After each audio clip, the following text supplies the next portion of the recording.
The story picks up right where we left off. After their sudden kiss near the park, Subin and Ye-jai are overwhelmed by deep awkwardness.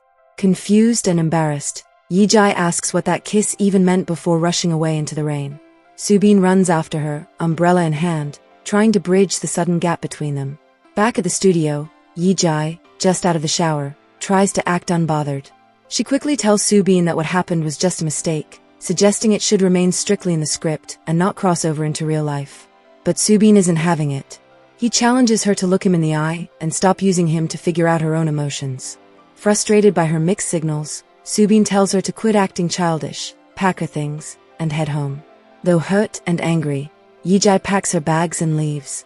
Subin immediately calls Young-ji to make sure she gets home safely. When Young-ji catches up with Ye-jai, she directs him to drop her bags off at home while she visits her mother's shop. At the shop, her mother is quietly watching Ye-jai's videos. Over emotional words and shared warmth, her mother hands back Ye-jai's stolen savings passbook and offers crucial advice. Pursue whatever brings you joy, and if you choose to work with Subin, make sure it's on your own terms. Meanwhile, during a morning jog, Subin stops by Grandma Jongsun's house to check on her. Receiving no response, he goes inside and finds her unconscious on the floor. Panic-stricken, Subin rushes her to the hospital, where doctors treat her for hypoglycemic shock. There, he crosses paths with Dr. Lee Mi-hyun, the very woman Subin and his friends used to feature in their high school film projects. Mi-hyun is now married to Jin-soo and asks Subin to look after Grandma while she attends to her other patients. Elsewhere, drama unfolds at a public awards ceremony. Ah-soo receives a community service award for consistent donations and promotional work. In her speech, she dedicates the honor to her daughter, Oh-hana. However, frustrated by her mother constantly signing contracts and accepting projects without her consent, Oh-hana walks out mid-ceremony to avoid a scene. Simultaneously, Seo In-wook receives his laundry bag with a note stating that a lipstick stain couldn't be removed, accompanied by a handwritten phone number on the fabric. A quick flashback reveals the truth. While crammed in an elevator with Sarang, a sudden jolt forced her against him, leaving a lipstick mark on his shirt. Taking a liking to him, Sarang intentionally wrote her phone number over the stain. In the present, Sarang is urging her ex-boyfriend to join a dating reality show called Love Chain. Suddenly, In-wook calls the number on his shirt. Intrigued, Sarang drops everything, meets In-wook for drinks, and the chemistry between them ignites immediately. After discovering she is a television writer, In-wook learns more about her work, and their instant connection leads to a passionate night together. Back at the hospital, Subin calls Ye-jai to explain that he can't make it to their writing session because Grandma Jongsun was hospitalized. Ye-jai works on the script alone until 3 a.m. before making her way toward the hospital. The next morning, word spreads like wildfire across the hospital. Subin is the son of the respected Dr. Woo Chul. While the medical staff praise Subin's talent, Dr. Woo Chul reacts with intense irritation. Moments later, when Subin and his father step into an elevator together, the atmosphere turns suffocatingly tense. Dr. Woo Chul manipulates the elevator controls, trapping them inside and triggering Subin's buried childhood trauma. When the elevator doors finally open, Ye-jai is waiting outside. Noticing Subin trembling in distress, she steps in and holds him tightly to calm his panic. Back at the studio, Subin locks himself in his room. Ye-jai sits just outside his door, offering a comforting presence and reassuring him that she won't leave his side.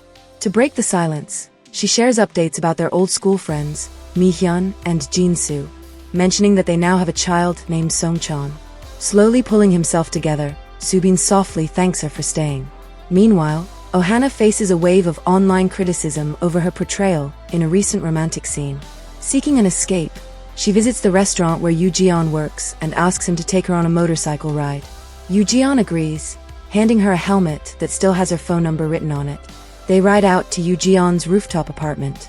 As they talk under the night sky, Yoo-jeon shares his background, how watching classic Hong Kong cinema, especially Chungking Express, inspired him to pursue acting despite struggling for 10 years in the industry without success.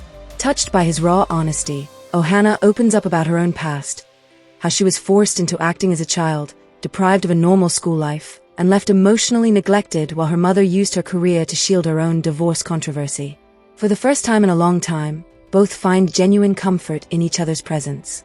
In another part of town, In-wook wakes up to find an apology note from Sarang for ruining his shirt, along with a message that she has blocked his number. Undeterred, In-wook tracks her down at her production office. There, executive producer Park spots In-wook and insists on casting him for Love Chain. When Sarang blurted out that they had already spent the night together, producer Park sees it as an even bigger hook for the reality show.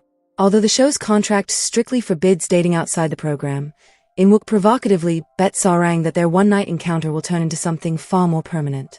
Back at the studio, Subin and Ye-jai review their draft. Through the dialogue they write for their characters, they begin implicitly confessing their real feelings to one another.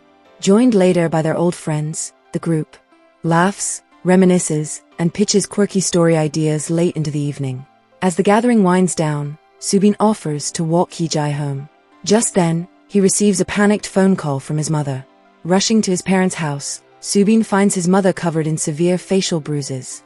The truth comes crashing down. His father has been physically abusive toward his mother for years. Enraged, Subin pushes past his mother and confronts Dr. Woo-chul in his room. A tense physical altercation breaks out.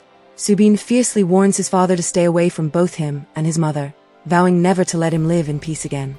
Dr. Woo-chul bitterly scoffs, telling Subin that he has already ruined someone else's life. He reveals a devastating secret from the past.